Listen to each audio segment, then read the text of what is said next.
través de la señal de Radio Nuevo Mundo, presentamos el programa Academia Libre, un espacio que sintoniza con la actualidad educacional, el desarrollo científico y el mundo de las artes.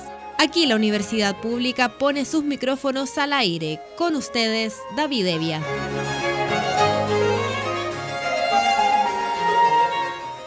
Vaya nuestro saludo a todos los auditores de Radio Nuevo Mundo que a esta hora sintonizan la emisión de Academia Libre, donde la educación, las ciencias y las artes confluyen para hacer de la creación de conocimiento un espacio público.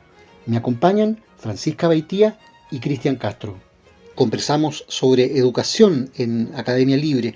En un reciente estudio, la minuta 21 del Observatorio de Políticas Públicas en Educación Superior, OPES-USACH, destinado a determinar cuáles son las universidades de excelencia en la generación de publicaciones científicas en Chile, se reconoció la especial situación de algunas de ellas, las que se podrían denominar universidades desafiantes en el sistema de investigación científico chileno. Habitualmente se considera como universidades de excelencia a aquellas que producen anualmente la mayor cantidad de publicaciones científicas del total del país. Al año 2020, en la minuta OPES-USACH, se detectó que estas son la Universidad de Chile, que generó el 15% del total, la Pontificia Universidad Católica, con el 13%, y la Universidad de Concepción, con el 7,6%. Un segundo grupo de universidades también significativas genera el 35% de las publicaciones científicas nacionales, aunque con producciones menores que oscilan entre el 2 y el 4%. Estas son las universidades de Santiago de Chile, la Austral de Chile, la Universidad Andrés Bello, la Pontificia Universidad Católica de Valparaíso, la Universidad de la Frontera, la Universidad Técnica Federico Santa María, la Universidad Autónoma de Chile, la Universidad de Valparaíso, la Universidad Católica del Norte y la Universidad de Talca. Una medición más compleja, estimada con el índice de eficiencia, que detecta la productividad en publicaciones científicas de los académicos de cada universidad, reconoce un listado distinto de universidades de excelencia que aquellas que producen 2 o más publicaciones por académico al año, en el periodo que va del año 2008 al año 2020. Universidad de Chile, Universidad Autónoma de Chile, Universidad Técnica Federico Santa María y Universidad de la Frontera. También, en el mismo periodo, se observa un segundo grupo relevante, conformado por 6 universidades en las cuales sus académicos producen más de un paper y medio al año y menos de 2. Corporaciones que también tendrían, con este índice, carácter de universidad de excelencia en Chile, o sea, la Pontificia Universidad Católica, la Universidad del Desarrollo, la Diego Portales, la Universidad de Valparaíso y la Universidad de Tarapacá. Adicionalmente, el análisis de las estrategias de cambio en las plantas académicas de las universidades chilenas proporciona un enfoque institucional para determinar cuáles son las universidades de excelencia en el país. Así, en ausencia de datos que informen sobre la distribución del tiempo de los académicos, tanto a investigación como a docencia, en sus horas contratadas, y asumiendo que son los doctores quienes se dedican a investigar, se estimó un índice de dedicación bruto que informa de la proporción de doctores contratados en el total de la planta académica de cada universidad. Los resultados globales del índice de dedicación bruta en 2020 muestran que son 18 las universidades que tienen una alta participación, de a lo menos 35% de doctores jornada completa respecto del total de académicos contratados. A la vez, el análisis conjunto del índice de dedicación con el índice de productividad científica de los doctores contratados por universidad permite identificar para 2020 4 universidades que bien pueden denominarse de excelencia, pues han llegado ese año a tener un índice de dedicación bruto de 40% de doctores del total de académicos contratados por cada universidad, y a la vez estar en la categoría muy alta en eficiencia productiva en publicaciones científicas. 3 de ellas, la Universidad de Chile, la Pontificia Universidad Católica y la Universidad Técnica Federico Santa María, ya estaban en altos niveles en 2010, y las 2 primeras ese año ya eran de excelencia, al igual que en 2020. Solo la Universidad de la Frontera aparece como de excelencia por primera vez, mostrando su carácter de universidad desafiante, es decir, de una corporación que está siguiendo estrategias de desarrollo que le permite llegar a los primeros niveles de producción de publicaciones científicas y desplazar a las previamente existentes en el país. Entre las universidades de alta dedicación surge un segundo grupo de corporaciones que tienen a la vez alta dedicación y consiguen alta eficiencia productiva, y que también pueden ser calificadas como desafiantes. Ellas son las universidades de Tarapacá, de Antofagasta y de Magallanes, las cuales tienen un alto porcentaje de doctores entre sus académicos contratados, y pese a que no generan grandes cantidades de publicaciones científicas, su estrategia de desarrollo les ha permitido avanzar en la eficiencia productiva de los doctores que contrata, llegando a tener en 2020 una posición de alto nivel en el índice de eficiencia, mostrando con ello que en general las universidades de regiones han seguido una positiva estrategia de contratación de académicos.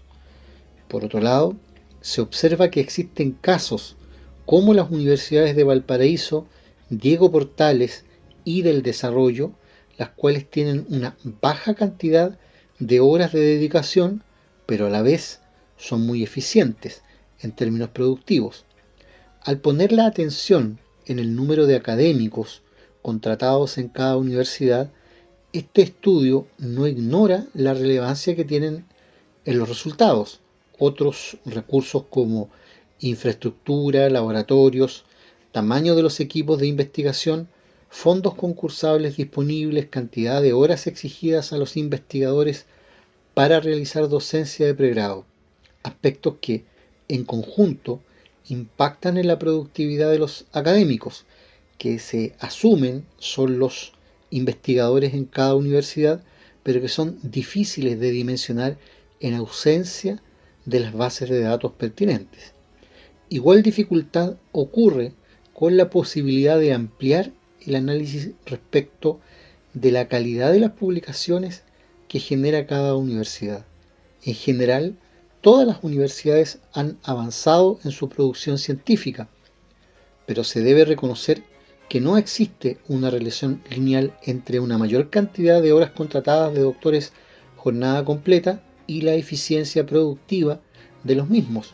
Por eso es importante, señala el estudio, la gestión que realice cada universidad para alcanzar sus objetivos académicos, lo que se intenta poner en evidencia al identificar las universidades de excelencia.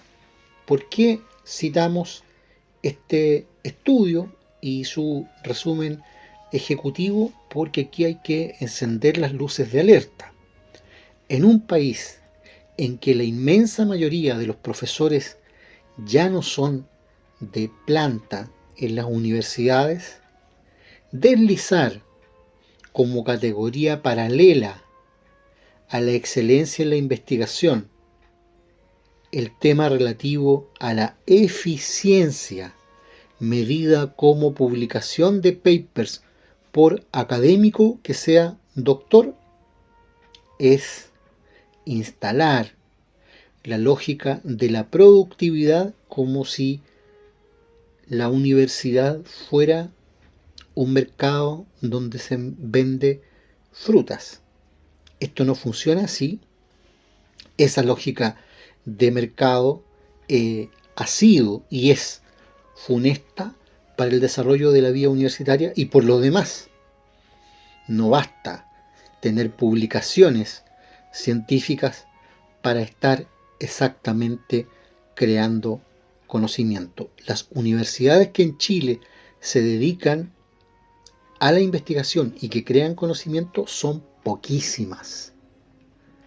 De alrededor de 60 centros de estudios superiores, el concepto de universidad es el que está en este parámetro absolutamente en entredicho, y el estudio que acabamos de citar introduce una nueva perversión en el sistema.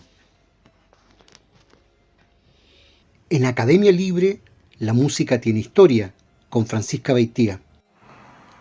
Hildegard von Bingen, nacida en 1098 en Bermersheim, perteneciente al Sacro Imperio Romano Germánico, fue una santa abadesa benedictina y polímata medieval, activa como compositora, escritora, filósofa, científica, naturalista, médico, mística, líder monacal y profetisa durante la Baja Edad Media. También conocida como la Sibila del Rin y la profetisa teutónica, ha sido considerada una de las compositoras más famosas de monofonía sacra y más grabada en la época moderna. Por lo tanto, una de las personalidades más influyentes de su época y de la historia de Occidente, tanto por su numerosa producción escrita como por sus dotes intelectuales y culturales, comprometida con la reforma gregoriana que exigía una profunda renovación espiritual de toda la Iglesia. Hildegard nació en el seno de una familia noble, siendo la menor de 10 hermanos. Su padre fue Hildebert von Bermersheim, caballero al servicio del conde de Sponheim, y su madre, Matilde von Mannheim-Nied. Hildegard estuvo consagrada desde su nacimiento a la actividad religiosa, como creyente, sin dejar de ser laica. Instruida en el rezo del Salterio, composiciones líricas musicales sagradas, también en la lectura del latín, de la Sagrada Escritura y en el canto gregoriano. Fue entregada para su educación a la condesa Judith von Sponheim. De ese modo, durante unos años, maestra y discípula vivieron en el castillo Sponheim, y al cumplir 14 años se enclaustraron en el monasterio de Disibudenberg, el cual era masculino. Sin embargo, acogió a un pequeño grupo de mujeres en una celda anexa, bajo la dirección de la condesa. 2 años después, la celda se transformó en un pequeño monasterio, a fin de albergar cada vez más vocaciones. Hildegard emitió entonces la profesión religiosa bajo la regla benedictina y así continuó su educación monástica dirigida por Judith von Sponheim. Desde su primera infancia tuvo una salud débil. No obstante, desde los 3 años experimentó la visión de una luz que le hizo temblar el alma, en que se presentaban imágenes, formas y colores, acompañados de una voz o música que le explicaba lo que veía. De ello dejó constancia, sin perder sus sentidos ni sufrir éxtasis. Sin duda, aquella experiencia influenció su creación musical. Hildegard le otorgó gran valor al canto y la música. Para la Sibila del Rin, el canto representaba una manifestación del espíritu divino en el hombre, donde la técnica monofónica, el melisma y las notaciones de la época exigían a la voz subir a agudos intensos, estando en una nota intermedia o baja, contraer frases melódicas que impulsaban la voz a ser más rápida para luego ralentizarse, y usar igualmente intervalos de cuarta y quinta, cuando el canto de la época rara vez pasaba de terceras. La totalidad de sus obras musicales fueron creadas para las necesidades litúrgicas y pedagógicas de su comunidad. Sus cánticos superan en número a los de cualquier otro compositor medieval.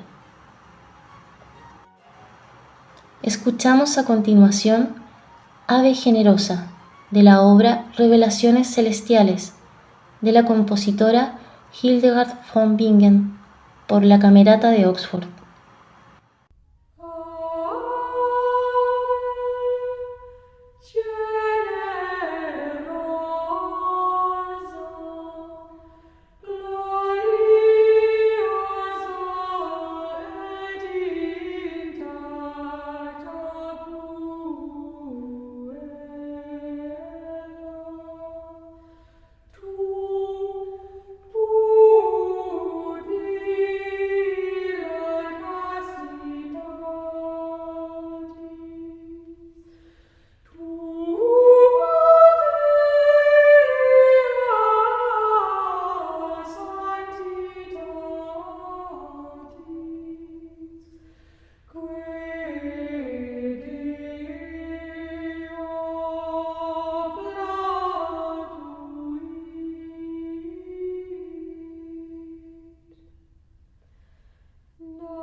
Escuchábamos Ave Generosa de la obra Revelaciones Celestiales de la compositora Hildegard von Bingen por la Camerata de Oxford. Hablamos a esta hora en Academia Libre sobre actualidad en ciencia e investigación. Lo hacemos con Cristian Castro, quien nos proporciona cada semana las novedades en este plano. ¿Qué está pasando, Cristian, en materia de ciencia e investigación?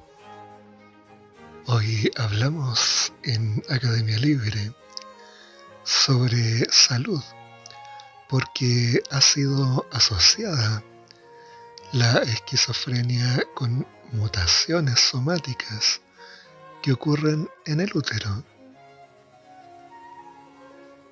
Investigadores de Estados Unidos han hallado una correlación entre este trastorno psiquiátrico y un tipo de mutación genética no heredada que se produce en una fase temprana del desarrollo embrionario. El estudio abre la puerta para investigar si otros desórdenes podrían estar regulados por este tipo de mutaciones. La Organización Mundial de la Salud calcula que 1 de cada 300 personas en el mundo padece esquizofrenia, un trastorno psiquiátrico que aparece en la edad adulta por una combinación de factores genéticos y ambientales. Aunque aún se desconocen con exactitud las causas de esta enfermedad, que se manifiesta en una deficiente percepción de la realidad y que afecta el comportamiento de las personas a causa de ideas o alucinaciones que padecen. Ahora, un grupo de investigadores de la Harvard Medical School y otros centros de Estados Unidos dan a conocer un estudio que se publica en la revista Cell Genomics, en el que se observa una correlación entre la esquizofrenia y las variaciones somáticas del número de copias, un tipo de mutación que se produce en una fase temprana del desarrollo, pero después de que se herede el material genético. En la publicación se describe ese vínculo entre mutaciones genéticas somáticas no heredadas y el riesgo de esquizofrenia. Al principio pensábamos que la genética era el estudio de la herencia, pero ahora sabemos que los mecanismos genéticos van mucho más allá, sostiene el autor principal Chris Walsh, investigador del Instituto Médico Howard Hughes y jefe de genética y genómica del Hospital Infantil de Boston.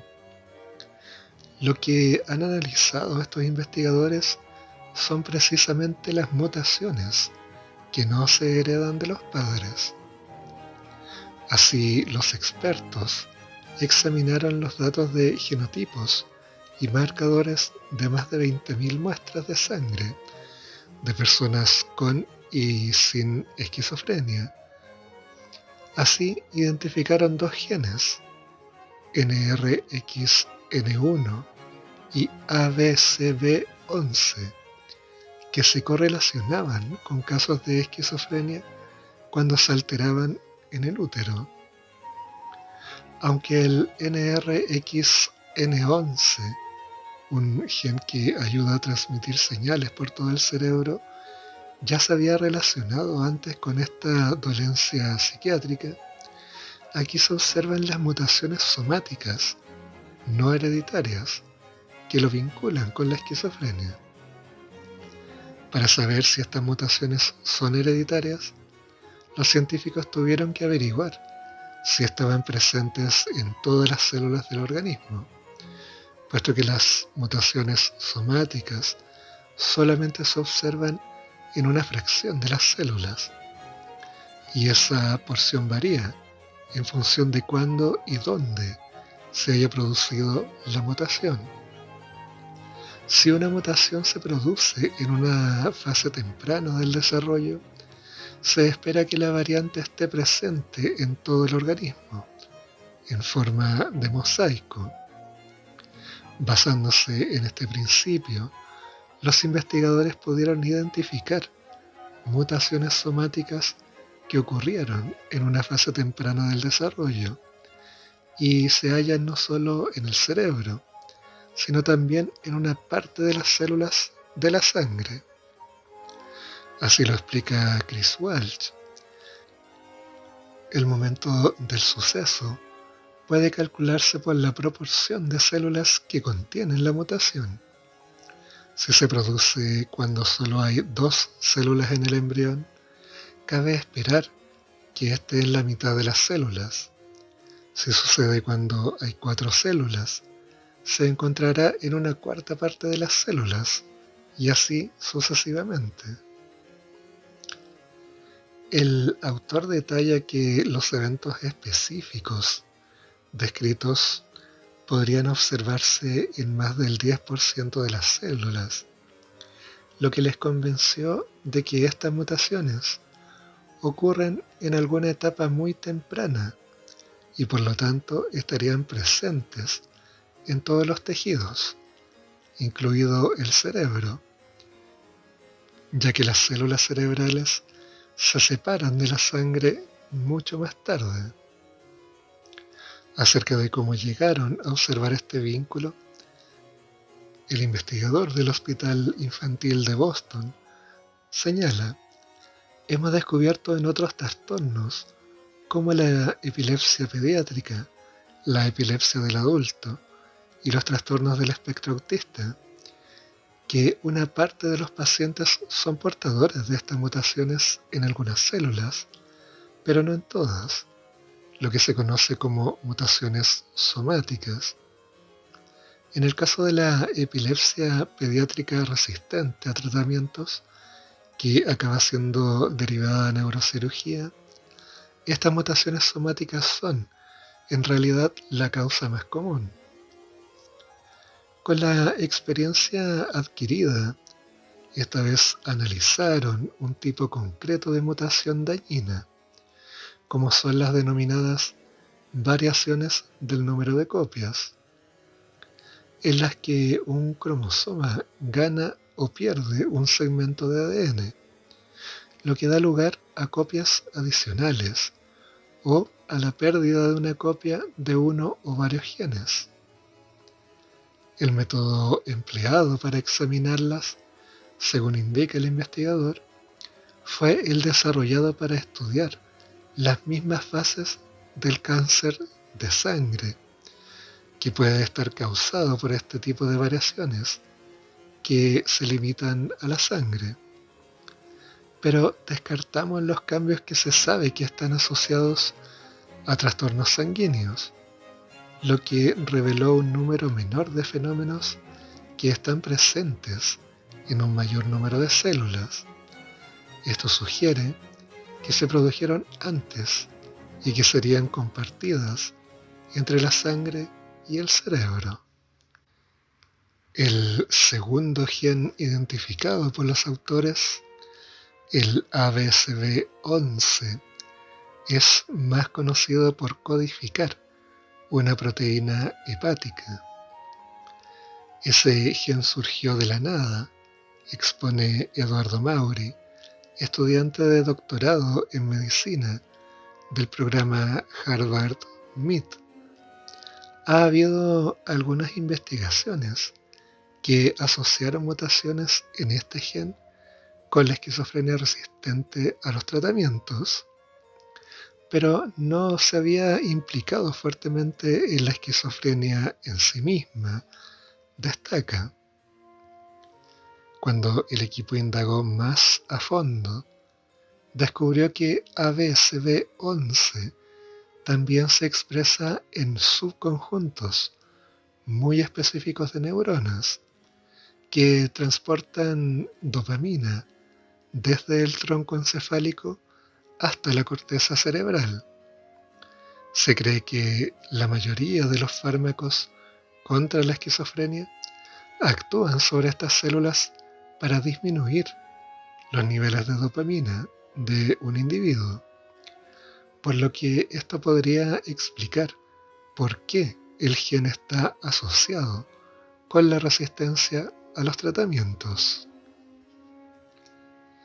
Ahora bien, más allá de estos hallazgos, el estudio abre la puerta a continuar identificando otras mutaciones adquiridas que podrían estar conectadas con la esquizofrenia.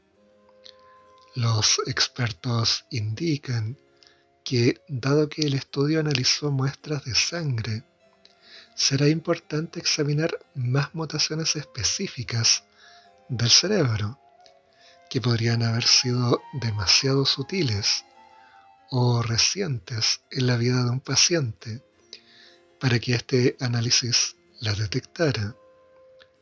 Además, las alteraciones o duplicaciones somáticas podrían ser un factor de riesgo para investigar en asociación con otras patologías. Con este estudio demostramos que es posible encontrar variantes somáticas en un trastorno psiquiátrico que se desarrolla en la vida adulta, destaca Maury, y esto despierta interrogantes sobre qué otros desórdenes podrían estar regulados por este tipo de mutaciones. Muchas gracias, Cristian, por ese reporte que nos deja al día en ciencia e investigación. Vamos a la música con Francisca Beitía. En 1136, tras la muerte de la abadesa Judith von Sponheim, se escogió a Hildegard como magistra. Luego de la ascensión, sus visiones místicas comenzaron a ser más intensas y constantes, pues, por consejo de Volmar, su confesor, dejó de reprimirlas al comprender que era una forma en la que Dios se manifestaba a través de ella y que debía escribir lo que le era revelado. Desde 1141, Hildegard inició la escritura sobre sus visiones y 6 años más tarde, el Papa Eugenio, al leer estos textos, consideró que se trataba de mensajes divinos. Con esto, la popularidad de la abadesa creció y muchos fieles la visitaban en el convento, lo que contribuyó en un aumento de diezmos para la parroquia. Este hecho produjo que se le solicitara crear un nuevo convento en Wuppertal, ante lo cual el abate Kuno no le concedió el permiso. Sin embargo, la insistencia de Hildegard ante las instancias superiores surtieron efecto, pero el abate Kuno se negaba aún. Al enfermar la abadesa, el abate cedió y permitió el nuevo destino. La mudanza ocurrió en 1150 y, acompañada por el monje Volmar y cerca de 20 monjas, su trabajo se volcó en la escritura acerca de medicina y áreas como la poesía y la música, contando con un equipo de secretarios, siendo Volmar el más importante, mientras las monjas tenían como labor cuidar de los enfermos. La década siguiente realizó varios viajes en Alemania y Francia, cuya misión era evangelizar y visitar monasterios de la orden benedictina para instruir a los religiosos, algo poco común para las mujeres de la época. En esos años fundó un segundo convento para mujeres, en Hildesheim, continuando sus viajes por Europa durante otra década. Hildegard von Bingen escribió 3 libros destacados en el ámbito religioso: Sidias, entre 1142 y 1151, Liber Vitae Meritorum, entre 1158 y 1163, y Liber Operum, entre 1163 y 1173, cuyos contenidos se relacionan a los textos sagrados del catolicismo, siendo el primero de estos el más importante. Fue autora además de textos concernientes a la biología, la medicina, la música, la poesía y una obra de teatro sacra. Empleó varios estilos de escritura: el tratado teológico, el epistolar, el hagiográfico y el tratado médico, destacando sus obras visionarias, en las que prolifera la alegoría ética religiosa mediante símbolos poco frecuentes. En cuanto a la música sacra, compuso obras para coros femeninos, creó composiciones para una sola voz denominadas monodias, también melodías cortas y sencillas usadas en la liturgia, llamadas antífonas, y responsorios. En total fueron 78 obras musicales, agrupadas en Sinfonía de la Armonía de las Revelaciones Celestes, compuestas por 43 antífonas, 18 responsorios, 4 himnos, 7 secuencias, 2 sinfonías, un aleluya, un Kyrie, una pieza libre y un claro antecedente del oratorio en su auto sacramental titulado Orden de las Virtudes. Hildegard falleció a los 81 años de edad, el 17 de septiembre de 1179. Se le proclamó santa el 10 de mayo de 2012 por el Papa Benedicto XVI. Escuchamos a continuación O Virga ac Diadema, de la obra Himnos Marianos, de la compositora Hildegard von Bingen, por el ensamble Mediatrix.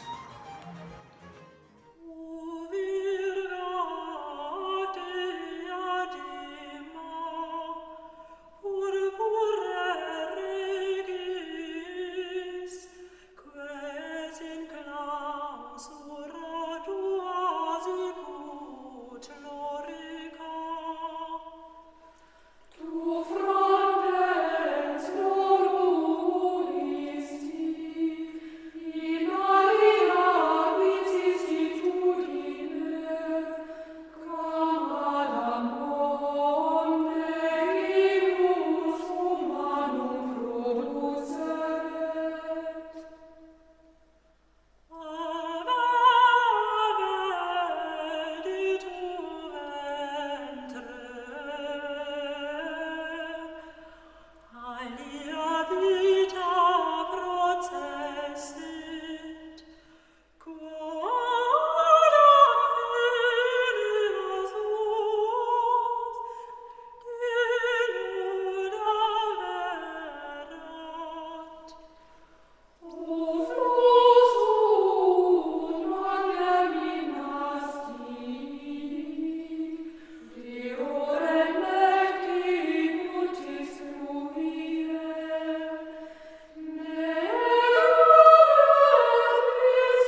Escuchábamos O Virga ac Diadema, de la obra Himnos Marianos, de la compositora Hildegard von Bingen, por el ensamble Mediatrix. Encuentro Interuniversitario de Investigación en Educación Musical en Chile. Tensiones y desafíos de este campo de estudios es el nombre que recibió la jornada de conversación realizada en dependencias de las Universidades Católicas Silva Enríquez y Academia de Humanismo Cristiano de Santiago, instancia donde el académico de la Facultad de Arte Marcelo Ciuminato Orrego expuso en representación de la carrera de Pedagogía en Educación Musical de la Universidad de Playa Ancha y tema al cual nos referimos ahora en este bloque sobre arte y cultura en Academia Libre. El inédito encuentro de nivel nacional, desarrollado el pasado 16 de junio, se dividió en 2 jornadas, teniendo como objetivo reflexionar junto a docentes y estudiantes de diversas universidades sobre los desafíos de investigar en educación musical, además de abordar las tensiones y los horizontes de este campo de estudio en el país. La primera radicó en el conversatorio sobre las problemáticas de la investigación en educación musical en Chile, donde expusieron los académicos José Álamos de la Universidad Católica Silva Enríquez, Marcelo Ciuminato de la UPLA, José Velázquez de la Universidad Católica de Temuco y Mario Carvajal de la Universidad Academia de Humanismo Cristiano. Mientras que la segunda se centró en la presentación de trabajos de investigación en educación musical realizados por estudiantes de pregrado. De la actividad, el docente de la UPLA, Marcelo Ciuminato, valoró la realización de esta inédita instancia en el sentido de que permitió, dentro del ámbito de la educación musical, converger tanto docentes como estudiantes de diversas universidades para reflexionar sobre los desafíos de investigar en educación musical en y desde Chile.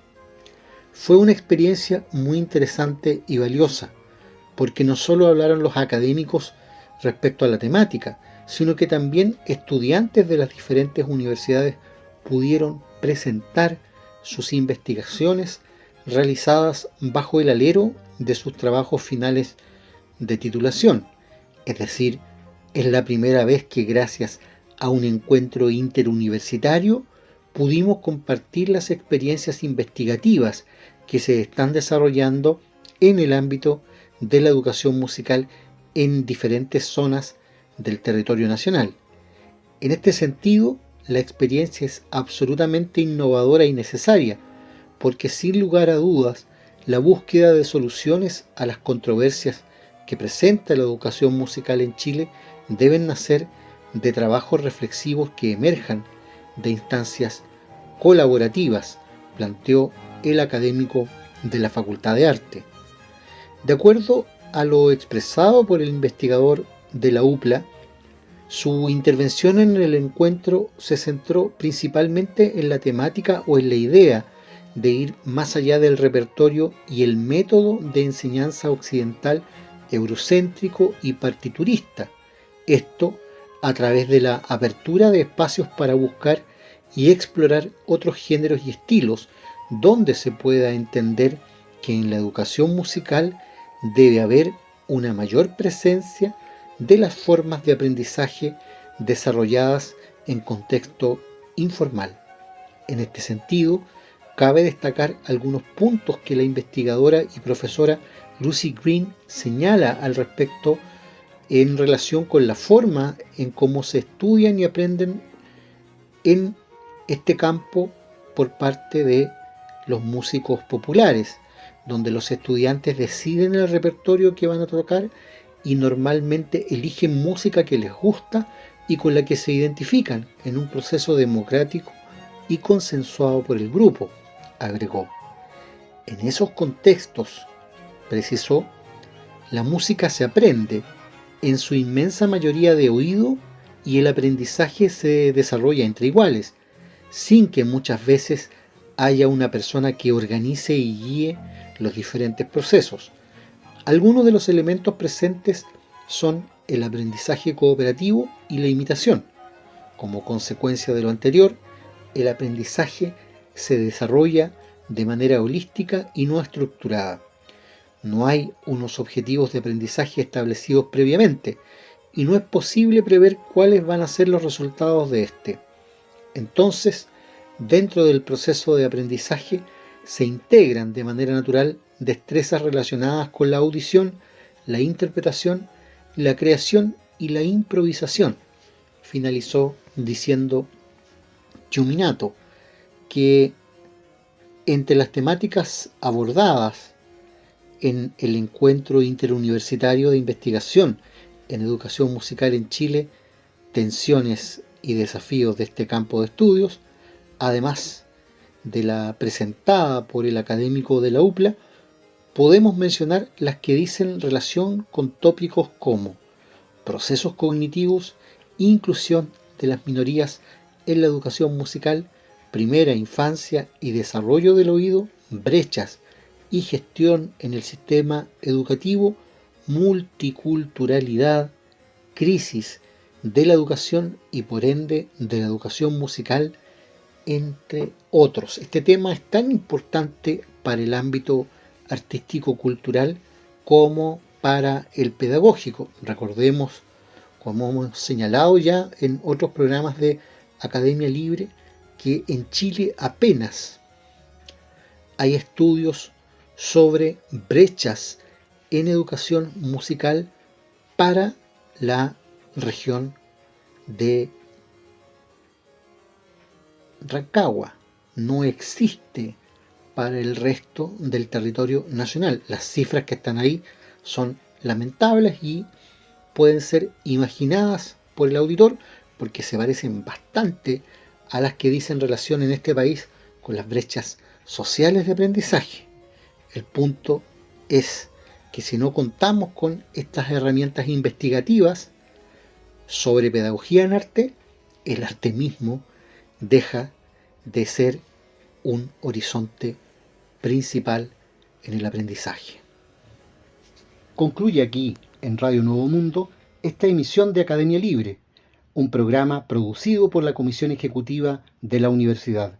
En los micrófonos, Francisca Baitía, Cristian Castro y David Evia. Agradecidos de su sintonía, nos reencontraremos con ustedes la próxima semana. Hasta entonces.